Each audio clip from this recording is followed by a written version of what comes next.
Libro de Esdras, capítulo 3. Restauración del altar. En el mes séptimo, cuando ya todos los israelitas se habían establecido en sus poblaciones, se reunió el pueblo en Jerusalén con un mismo propósito. Entonces Jesúa, hijo de Josadac, con sus parientes que eran sacerdotes, y Zorobabel, hijo de Salatiel, con sus parientes, empezaron a reconstruir el altar de Dios de Israel para ofrecer holocaustos, según lo estipulado en la ley de Moisés, hombre de Dios. A pesar del miedo que tenían de los pueblos vecinos, colocaron el altar en su mismo sitio, y todos los días, por la mañana y por la tarde, ofrecían holocaustos al Señor. Luego, según lo estipulado en la ley, celebraron la fiesta de las enramadas ofreciendo el número de holocaustos prescrito para cada día, como también los holocaustos diarios, los de luna nueva, los de las fiestas solemnes ordenadas por el Señor y los que el pueblo le ofrecía voluntariamente. A pesar de que aún no se habían echado los cimientos del templo, desde el primer día del mes séptimo el pueblo comenzó a ofrecer holocaustos al Señor. Se comienza la reconstrucción del templo.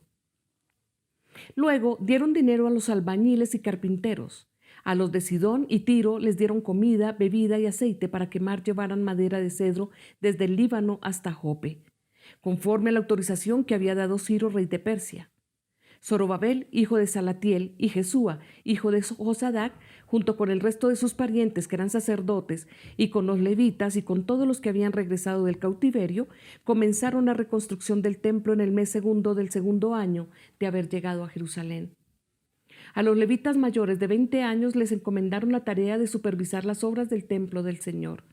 Entonces Jesúa, junto con sus hijos y hermanos, y Cadmiel y sus hijos, que eran descendientes de Odavías, y los descendientes de Anadad y sus hijos y hermanos, que eran levitas, se unieron para supervisar a los obreros que trabajaban en el templo de Dios. Cuando los constructores echaron los cimientos del templo del Señor, los sacerdotes llegaron con sus vestimentas sagradas y los levitas descendientes de Asaf con sus platillos ocuparon su lugar para alabar al Señor, según lo establecido por David, rey de Israel.